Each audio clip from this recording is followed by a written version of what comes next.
Challenges of transitioning a conventional farm to organic. I'm thinking about making the jump from conventional farming to organic. First off, that's an incredible goal, and in a world increasingly concerned about soil health, biodiversity, and what exactly is on our dinner plates. Moving toward organic production is a powerful way to steward the land. But let's be real. It's not just a change in seeds or fertilizer. It's a total reimagining of how you interact with your land. It's a marathon, not a sprint. Specifically, a 3-year marathon known as the transition period. During this time, you'll face a unique set of hurdles that can test even the most seasoned grower's patience and pocketbook. If you're ready to dig into the grit of what it really takes to go organic in 2026, let's break down the major challenges, and more importantly, how you can navigate them. One, the valley of death, the 3-year transition period.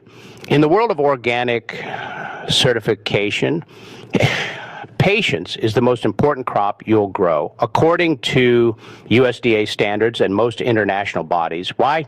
Land must be managed without prohibited substances like synthetic pesticides and fertilizers for a full 36 months before you can harvest a certified organic crop. Why it's challenging. Think of this as the valley of death for farm finances. During these 3 years, you are required to follow all the strict and often more expensive organic rules.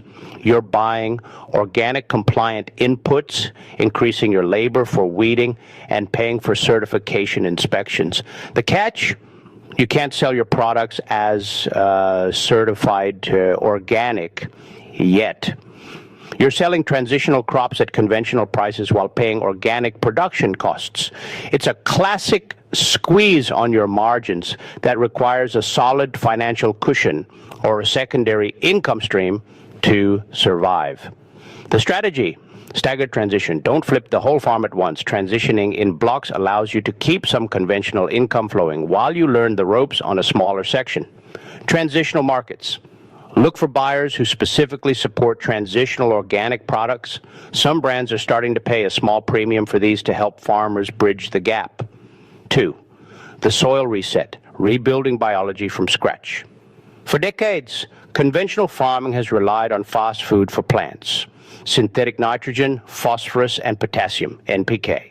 These chemicals feed the plant directly, but often leave the soil biology, the fungi, bacteria, and earthworms, dormant or depleted. The biological hurdle. When you pull the plug on synthetic fertilizers, your soil might go through a withdrawal phase. In the first year or two, you may see a significant yield dip. This happens because the soil's natural nutrient cycling machinery isn't fully operational yet. You're asking the soil to provide nutrients that it hasn't had to produce on its own for years. How to manage the reset. Cover cropping is king. You aren't just growing crops anymore, you're growing soil. Leguminous cover crops like clover or vetch are your new fertilizer factories, fixing nitrogen from the air into the ground.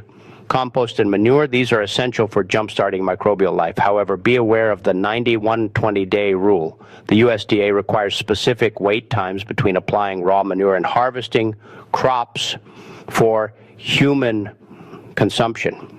3, the weed and pest Wild West. In a conventional system, if a weed pops up or an aphid army arrives, there's usually a silver bullet spray to handle it. In organic farming, those bullets are gone. You're moving from a reactive system to a preventative one. The learning curve. Weeds are often the #1 headache for transitioning farmers. Without herbicides, you rely on mechanical cultivation, flame weeding, and timing. If you miss your window for cultivation by just 2 days due to rain, the weeds can take over, potentially smothering your cash crop. The solution: integrated pest management, IPM, biodiversity, plant hedgerows or pollinator strips to invite beneficials, the ladybugs and parasitic wasps that eat your pests.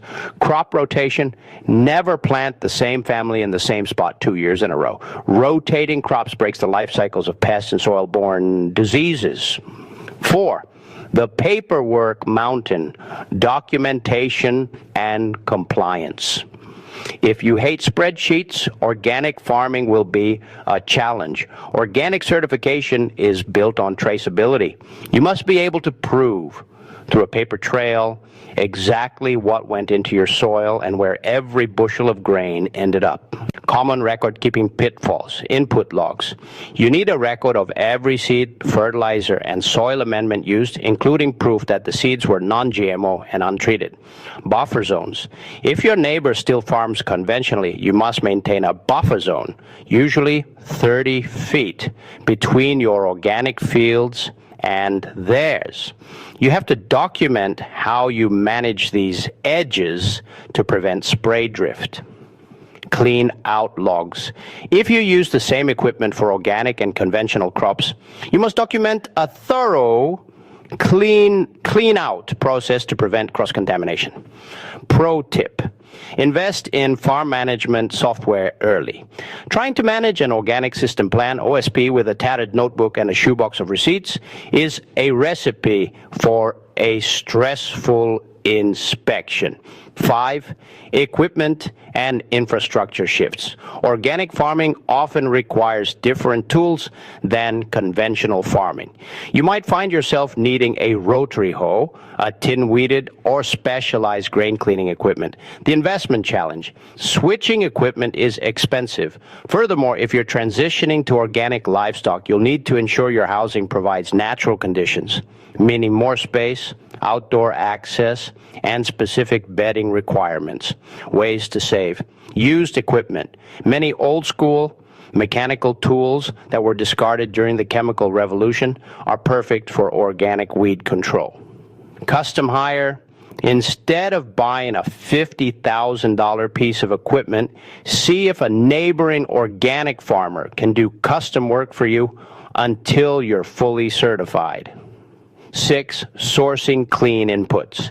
In the conventional world, you can call the local elevator and have a truckload of seed or fertilizer delivered the next day.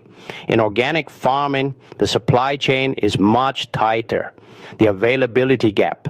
Finding organic certified seed can be difficult, especially for specific varieties. While the USDA allows the use of non-organic but non-GMO untreated seed if organic versions aren't commercially available, you have to document your search and prove you tried at least 3 sources. Similarly, sourcing organic compliant fertilizers like feather meal or fish emulsion can involve higher shipping costs because there are fewer distributors. 7, the social loneliness factor. This is a challenge people rarely talk about, but it's real. If you live in a region dominated by conventional agriculture, transitioning can feel like you're going rogue. The community barrier. You might face skepticism from neighbors who worry about your weeds creeping into their fields or who simply think organic farming is backward. Farming is a community-driven profession, and losing that coffee shop support network can be tough. Finding your tribe. Seek out organic farming associations or regional field days. Connecting with others who have survived the transition is the best way to get practical advice, and more importantly, the encouragement to keep going when things get messy. 8, managing the yield versus premium equation. Let's talk numbers. Usually organic yields are about 15% to 20% lower than conventional yields for row crops, though this gap closes as soil health improves. The math. To be profitable, you rely on the price premium. Organic corn or soy can often fetch double the price of conventional. However, that premium isn't guaranteed forever. Market fluctuations, imports, and consumer demand all play a role. You have to be a sharp marketer, not just a good grower. You aren't just a commodity producer anymore. You're selling a value-added product. Is it worth it? After reading that list, you might be wondering why anyone would choose this path. But here's the thing. Most farmers who successfully transition say they would never go back. Beyond the potential for higher profits, there's a deep satisfaction in seeing life return to your soil. There's the peace of mind that comes from not handling toxic chemicals. And there's the resilience of an organic system during droughts. Organic soils, which are higher in organic matter, often hold on to moisture better, sometimes outperforming conventional fields in bad years. Your next step. Transitioning is a big move, but you don't have to do it alone. Would you like me to help you draft an initial organic system plan outline or find organic certified seed suppliers in your region?